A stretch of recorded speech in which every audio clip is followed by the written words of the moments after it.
The concept came originally from my from this commission in Berlin of and the process of trying to find a project that could put all these kind of influences together into one thing. And I knew I wanted to work with an Arabic singer, and Ghalia was I was hoping she would do it basically because of I could see that she'd be able to do this in a really natural way. Um, so that's sort of the original concept, and then I started writing because I wanted to be able to kind of write whatever I wanted to. I was kind of got used to that with having like these musicians like that can basically play anything you write. So, Matt Mitchell can do all kinds of incredible things. So I wanted to be able to have that capability while also having the sort of like effortless freedom and uh, sort of joyous connection that's not too heady or academic or anything like that as part of it. So I wanted to kind of put all those things together. So that's where choosing the musicians very carefully was important. And I was trying to find musicians that really like each other. Hamin and Christian played together. We did a concert with two of my bands at um, they say that poutine comes from Victoriaville. Yes, sorry. Right there. Anyway, so we played there. So Christian and Hamin have this great connection together. So it's putting all these different like rhythmic aspects I wanted to have happen, which is a lot of these complex polyrhythmic ideas that also and drawing the connections between what I hear in Christian's playing and sort of modern rhythmic things happening with the traditions of Arabic rhythms and Persian rhythms. And Hamin's a guy that can put all these things together and play with all these different rhythms. So having that rhythmic idea there too.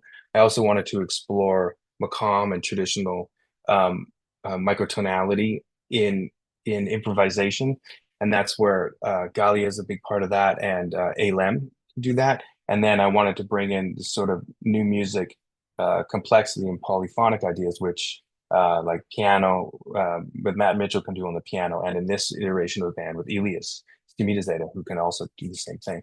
So bringing all those things together, and then the other component was when dealing with with Ghalia, she's an expert on contemporary Arabic poetry and traditional poetry. So she has just a wealth of poems that she's always developing within her work. So that was a great combination because I don't speak Arabic and I don't have that. There's a whole world that I'm not privy to. So I wanted to connect with someone who really knows that well and really can bring that whole world into this music. And that was giving her the freedom and just being like, what do you want to do and what do you hear with this music? So I would play things for her, and then she would listen to them and get a sense, because I don't write with a real clear emotional. I am not like, oh, this is a sad song or this is this. I write with a more like broad, feeling. So it's quite emotive, but it's not specific. And it was for her hearing it, she would hear how certain poems she had would make sense with the music that was happening. And that was her real collaboration and bringing out each piece and what poetry should be used with each. And while we were talking about the concept of the band and what we were all trying to say and how we wanted what we wanted the poetry to to express part of the band, the name RU'YA came up as a sort of like vision or dream or sort of looking to the future of what you want to have happen. And that's where the name RU'YA came up, which was Ghalia who named the group. That that's sort of how that whole concept came together.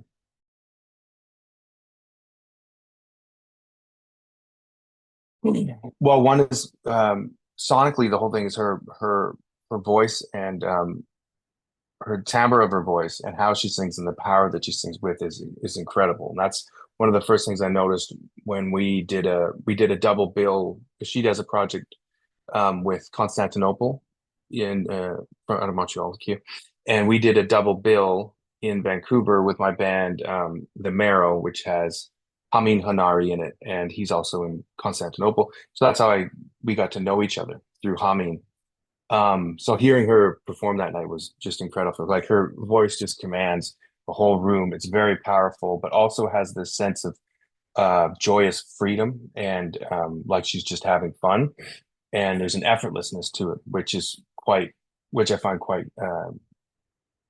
captivating, and it really draws me into how I feel about music too. Is there's it's not especially she can be in some contexts that are quite rigid, but she will have this natural freedom within it that breaks that all up and makes it seem kind of joyous and like it's all off the cuff. And I think that's really a testament to how she is and how she sings. The person, it's all very natural to her, all these different concepts. Like so, no matter, that's how she is able to have this playful freedom. Is that when we're playing, she can just hear it and sing. So if we're playing whatever we're playing, it can be completely atonal. There's a few pieces we have that are quite atonal and polyphonic, and then she'll just come in the middle of it and just draw it all together and just add this beauty and connection to it, which I was like, this is fantastic. That's very rare, and I really appreciate that quality, and I'm able to make it effortless while also doing some stuff that's extremely kind of complex.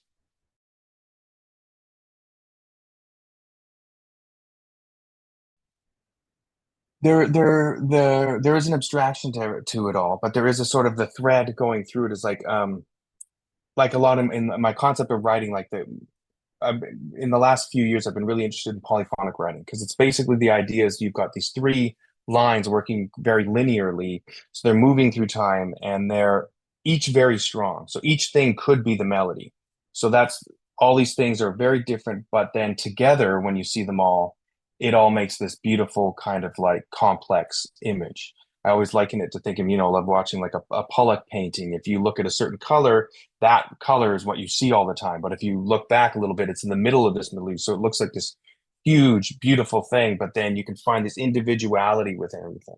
And I feel like that's a big concept in the writing and in the concept of this band is that I want to see the sort of like beauty that all of us have together in this chaos that is all these individual voices and all these individual ideas. So I want everybody to be able to kind of have their own individual expression and differences between everybody, but seeing how beautiful that is together.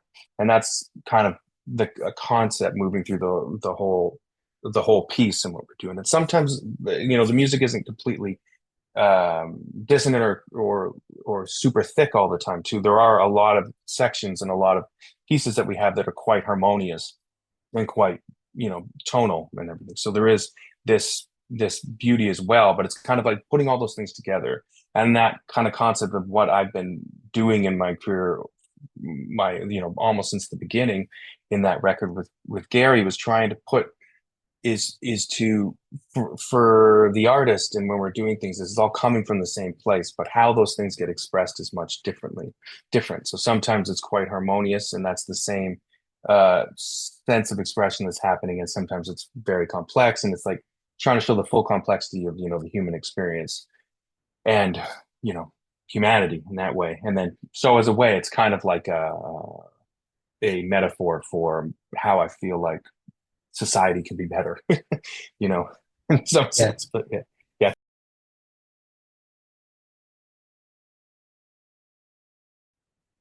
I don't know necessarily that it that it completely does, bring something that's like impossible that isn't in other instruments. Um, but it is a completely different timbre is the thing, and is this. It lends itself to some idiosyncrasies of the tradition and a whole sort of other microtonal world that a lot of instruments don't have. But I mean, any fretless instrument can get those things. And there's, it happens. There's, great trumpet players that can do whatever, you can get this on any instrument. So it's this whole other world, I think, which is more the influence on it in something that it adds to the free kind of community or to more atonal abstract music. Um, for me, that is everything though too, because it's sort of like the energy and timbre and of the instrument is completely changes everything that's around it. So it does bring um, its own world within a world that you don't necessarily hear often. So that's kind of, I think, more the fact is that it's the tonal world that it creates, and it's much easier to create because when you're playing it, it completely comes from, the Arabic world. That's the instrument's kind of, the music's all based on that instrument. So it really brings you there right away. And then the way I've kind of developed it is that it hasn't been an intellectual thought process to come to this space. It's just been a natural progression of like who I am. So it's like I came to the oud as an actual player after having been playing a lot of experimental jazz music. So it was a lot of just, that's the instrument I play, so that's naturally going to come out.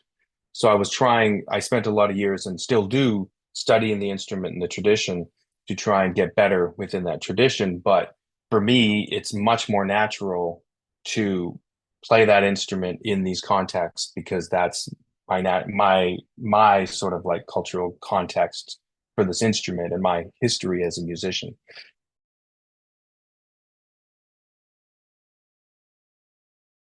I feel like it's more, there's sort of like for me on the oud, there's more of a like that they used to call it like the turning of the knife, like there's this more of a uh like melancholic pain within the oud that you hear. They call it that sound. It's like it's just digs, and there's that level that I feel when that's kind of necessary. I feel like the oud is, there's nothing that kind of beats it. And that it's sort of like the subtlety of the instrument, sort of like this whole, like I often think of that, like Western music is often so like complex and big up here, and then there's this whole world under here that's the opposite, that's all like Arabic music that has all this deep, deep, deep subtleties to everything. And it's like there's and when you're going into that, which is more of, I don't want to say simple in a bad way because it's not simple. It's quite complex, but it's like this this more directness, I think, or something with it. And I feel like when it needs to go there, I feel like the oud is really picked that way. And this is also influenced on who I am as a musician. Like the way I play guitar is often quite more almost aggressive or something like that. That's just like a natural thing with, the people my first guitar god was Stevie Ray Vaughan, love the blues. So it was like I was big into like playing, like playing hard, and I liked football when I was young. So it was like there's that kind of energy. So it's like that energy I feel with the guitar more than the oud. And then the oud is kind of all this other more. That's like a pretty, it's not as simple as that, but that's kind of one way of I kind of see it that draws that way. But in actuality, it's what I hear. Like if we're in an improv, like I think of that, if I'm the only time I really choose that specifically besides songs would be like in an improv setting. If I'm playing with a bunch of people and I've got a guitar and an oud sitting there, why do I pick up one or the other? And a lot of that just comes up to what I'm hearing. So if something's happening, I hear something on guitar, I'll pick up the guitar. If it's happening, I hear something on the oud, I'll pick up the oud.